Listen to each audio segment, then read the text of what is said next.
بسم اللہ الرحمن الرحیم۔ البقرہ کی 25 سے 50 آیتیں۔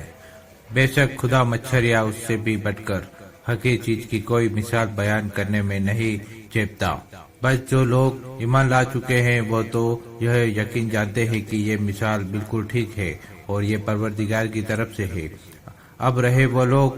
جو کافر ہیں، بس وہ بول اٹھتے ہیں کہ خدا کا اس مثال سے کیا مطلب ہے۔ ایسی مثال سے خدا بہت ایروں کی ہدایت کرتا ہے مگر گمراہی میں چھوڑتا بھی ہے۔ تو ایسے بدکاروں کو جو لوگ خدا کے عہد و پیمانوں کو مضبوط ہو جانے کے بعد توڑ ڈالتے ہیں اور جن تعلقات کا خدا نے حکم دیا ہے ان کو قطع کر دیتے ہیں اور ملک میں فساد کرتے پھرتے ہیں، یہی لوگ گھاٹا اٹھانے والے ہیں۔ ہائے کیوں کر تم خدا کا انکار کر سکتے ہو، حالانکہ تم ماؤں کے پیٹ میں بے جان تھے، تو اسی نے تم کو زندہ کیا، پھر وہی تم کو مار ڈالے گا، پھر وہی تم کو دوبارہ قیامت میں زندہ کرے گا، پھر اسی کی طرف لوٹائے جاؤ گے۔ وہی تو وہ خدا ہے جس نے تمہارے نفع کے زمین کی کل چیزوں کو پیدا کیا، پھر آسمان کے بنانے کی طرف متوجہ ہوا تو 7 آسمان ہموار و مستحکم بنا دیے، اور وہ خدا ہر چیز سے خوب واقف ہے۔ اور اے رسول، اس وقت کو یاد کرو جب تمہارے پروردگار نے فرشتوں سے کہا کہ میں اپنا ایک نایاب زمین میں بنانے والا ہوں۔ فرشتے تعجب سے کہنے لگے،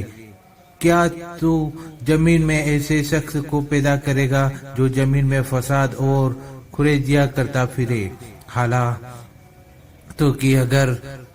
خلیفہ بنانا ہے تو ہمارا زیادہ حق ہے، کیونکہ ہم تیری تعریف و تسبیح کرتے ہیں اور تیری پاکیزگی ثابت کرتے ہیں۔ تب خدا نے فرمایا، اس میں تو شک ہی نہیں کہ جو میں جانتا ہوں تم نہیں جانتے، اور آدم کی حقیقت ظاہر کرنے کی غرض سے آدم کو سب چیزوں کے نام سکھا دیے، پھر ان کو فرشتوں کے سامنے پیش کیا اور فرمایا کہ اگر تم اپنے دعوے میں کہ ہم مستحق خلافت ہیں سچے ہو تو مجھے ان چیزوں کے نام بتاؤ۔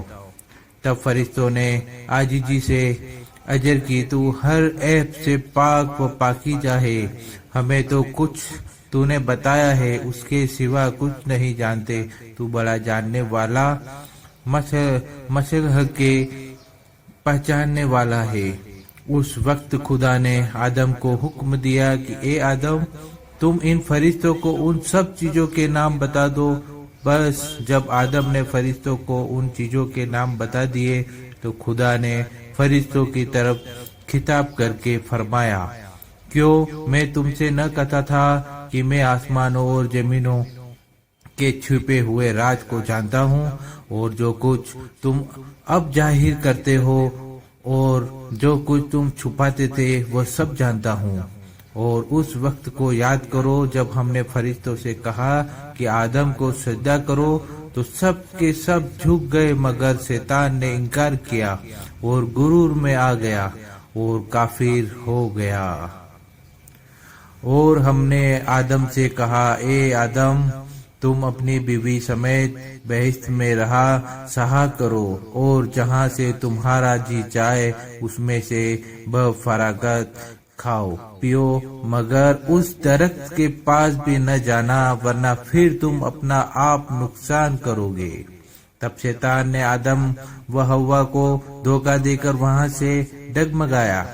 اور آخر کار ان کو جس عیش و راحت میں تھے ان سے نکال پھینکا، اور ہم نے کہا، اے آدم و حوا، تم زمین پر اتر پڑو، تم میں سے ایک کا ایک دشمن ہوگا، اور زمین میں تمہارے لیے ایک خاص وقت قیامت تک ٹھہراؤ اور ٹھکانہ ہے۔ پھر آدم نے اپنے پروردگار سے معذرت کے چند الفاظ سیکھے، بس خدا نے ان الفاظ کی برکت سے آدم کی توبہ قبول کر لی، بے شک وہ بڑا معاف کرنے والا مہربان ہے۔ اور جب آدم کو یہ حکم دیا تھا کہ یہاں سے اتر پڑو تو بھی کہہ دیا تھا کہ اگر تمہارے پاس میری طرف سے ہدایت آئے تو اس کی پیروی کرنا، کیونکہ جو لوگ میری ہدایت پر چلیں گے ان پر قیامت میں نہ کوئی خوف ہوگا اور نہ وہ رنجیدہ ہوں گے۔ اور یہ بھی یاد رکھو جن لوگوں نے کفر اختیار کیا اور ہماری آیتوں کو جھٹلایا تو وہی جہنمی ہیں اور ہمیشہ دوزخ میں پڑے رہیں گے۔ اے بنی اسرائیل، یعقوب کی اولاد، میرے ان احسانات کو یاد کرو جو تم پر پہلے کر چکے ہیں، اور تم میرے عہد و اقرار ایمان کو پورا کرو تو میں تمہارے عہد ثواب کو پورا کروں گا، اور مجھ ہی سے ڈرتے رہو۔ اور جو قرآن میں نے نازل کیا وہ اس کتاب توریت کی بھی تصدیق کرتا ہوں جو تمہارے پاس ہے، اور تم سب سے چلے اس کے انکار پر موجود نہ ہو جاؤ، اور میری آیتوں کے بدلے تھوڑی قیمت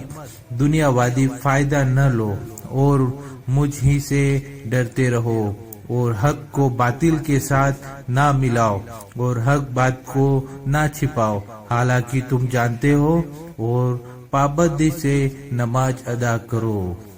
اور زکوٰۃ دیا کرو،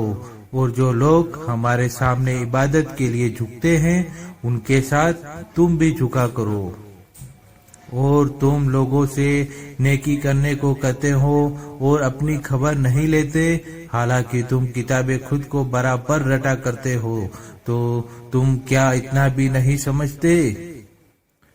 اور مصیبت کے وقت صبر اور نماز کا سہارا پکڑو، اور البتہ نماز دوبھر تو ہے مگر ان خاص کاروں پر نہیں جو بخوبی جانتے ہیں کہ وہ اپنے پروردگار کی بارگاہ میں حاضر ہوں گے اور ضرور اس کی طرف لوٹ جائیں گے۔ اے نبی اسرائیل، میری ان نعمتوں کو یاد کرو جو میں نے پہلے تمہیں دی، اور یہ بھی تو سوچو کہ ہم نے تم کو سارے جہاں کے لوگوں سے بڑھا دیا۔ اور اس دن سے ڈرو جس دن کوئی شخص کسی کی طرف سے نہ فدیہ ہو سکے گا اور نہ اس کی طرف سے کوئی سفارش مانی جائے گی، اور نہ اس کا کوئی معاوضہ لیا جائے گا، اور نہ وہ مدد پہنچائی جائیں گے۔ اور اس وقت کو یاد کرو جب ہم نے تمہیں تمہارے بزرگوں کو فرعون کے پنجے سے چھڑایا جو تمہیں بڑے بڑے دکھ دے کے ستاتے تھے، تمہارے لڑکوں پر چھری پھیرتے تھے اور تمہاری عورتوں کو اپنی خدمت کے لیے زندہ رہنے دیتے تھے، اور اس میں تمہارے پروردگار کی طرف سے تمہارے صبر کی سخت آزمائش تھی۔ اور وہ وقت بھی یاد کرو جب ہم نے تمہارے لیے دریا کو ٹکڑے ٹکڑے کیا، پھر ہم نے تم کو چھٹکارا دیا۔ دوستو، اگر آپ کو یہ ویڈیو پسند آیا ہو تو ویڈیو کو لائک کریں، شیئر کریں، سبسکرائب ضرور کریں تاکہ میری ہر ویڈیو آپ تک پہنچ سکے۔ اللہ حافظ۔